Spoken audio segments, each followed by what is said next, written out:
Hey guys, before I get into the video, just a quick reminder that the 40-hour 7-day language challenge will be April 5th to April 11th. So if any of you would like to join, I definitely recommend it. It seems like we'll have a nice group doing it, from what I can tell on Twitter already. So I'll leave the video on how to do it and what it's all about in the description. That's all. So today I was actually going to put out another video, one that I've been working on, one that helps you get the most out of your speaking ability, especially at lower levels in your language learning. But I felt, let me just talk about some other stuff, do a little bit of an update. So for the past 3 weeks, things have been going super well in my language studies. Not only that, but in the fact that I've been exercising a lot more than normal. I've been eating better, just basically getting my life on the right track in general. So I left my apartment building today, and in the hallway, walking out, there's these mirrors, and I just casually looked at myself in the mirror. I tend to do that, and I noticed how my body is really getting back into shape. And coronavirus kind of hit me really hard because I took precautions and I didn't even want to go out to run, which is my normal activity. But, I saw my body change, and, I really was not happy with it because I have the idea of myself as a guy who's fit. And, I'm in my 30s now, so I feel like, I'm at this crossroads where I could have kept things going how they were, and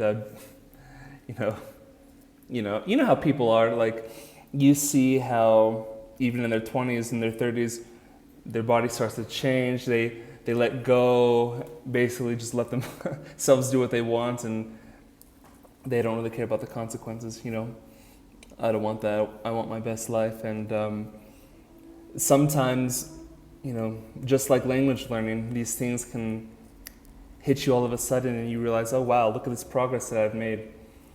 And as a language learner, we know what that is. So if I run today, and that will be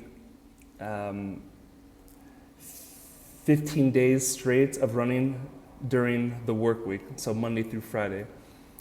Typically I've been taking Sundays off, and Sundays to walk and Saturdays off. And if I read today in Russian, it'll also be the 15th day from Monday through Friday. And that's also really cool. So my language learning has consisted, things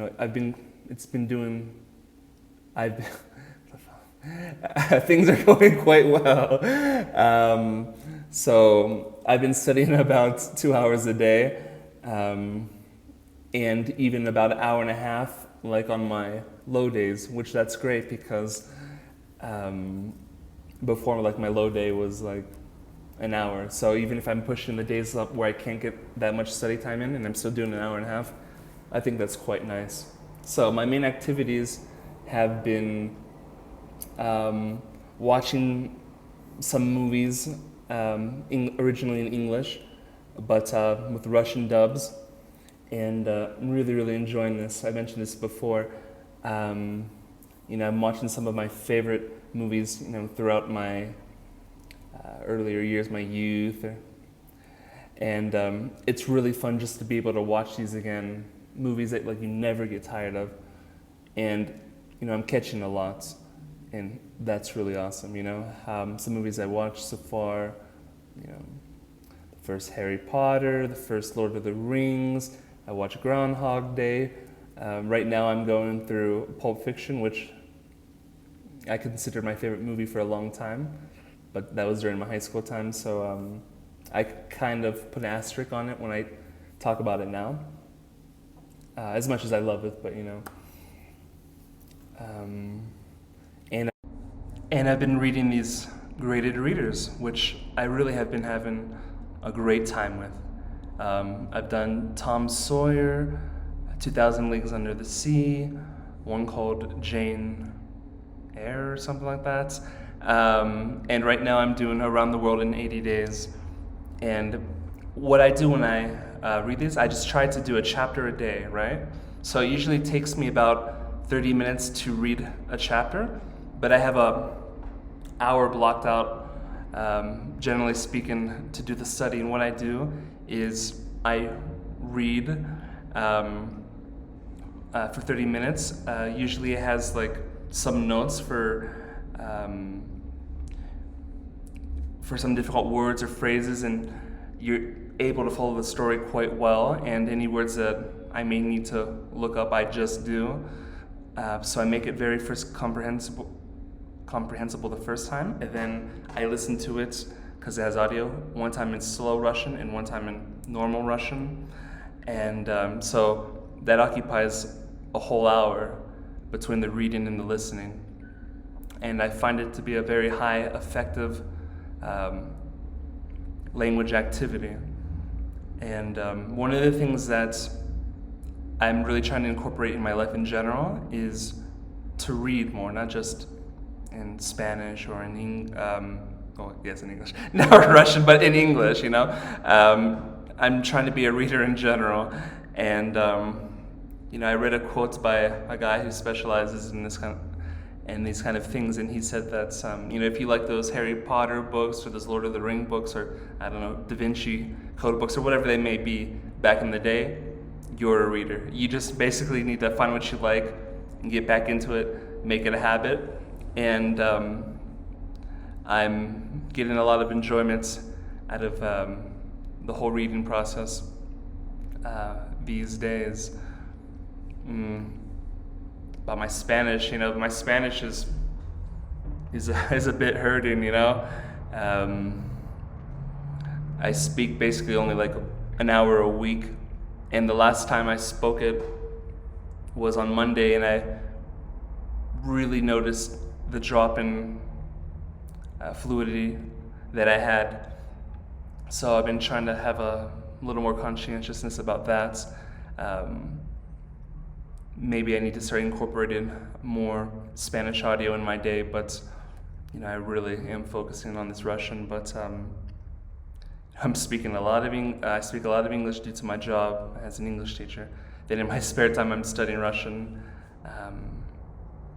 If Spanish takes a temporary hit, it's not the end of the world, but it's just like the same thing with your health and your weight. You let it go for a while, all right, maybe it's not the end of the world, but you let it go too far, then all of a sudden you look at yourself in the mirror like I did, and you're like, what is this? So, can't let that drop off too much. Pretty soon I'm going to be coming up on the 1 year anniversary of the Language Come Up channel, and you know what, I gotta say, it's really been an awesome year. Making a lot of videos, that I'm happy with. And of course, I don't have like the greatest production value, although I am learning little by little. I want the content to be there, the ideas, the concepts, the interviews, the advice. And with all things considered, I'm happy with the channel so far. And I gotta have one of the best channels that's under 1,000 subscribers, hands down, So I'm actually thinking about doing some kind of live stream in honor of the anniversary. I think it's on the 28th of this month, actually. Maybe can have some guests on, some of my friends that I've made throughout this year, throughout the channel. And just chat, and maybe I can answer some questions or whatever it may be. But I just want to give an update, and that's where I am right now. So things are going pretty well, and excited to see what the future brings. My my speaking sessions have been going decent. Today I had one that was wasn't my best one. And I told my teacher this, and although that she didn't notice it, at least me, I think, generally speaking, we always know, like, how good or bad we're speaking at the moment, right? So today I felt like it wasn't that much, but it's just part of the process. So tell me what you think. How's everything going for you guys? Would you like to see a live stream in honor of the anniversary? Everyone, all my best. Keep on studying and stay on your come up.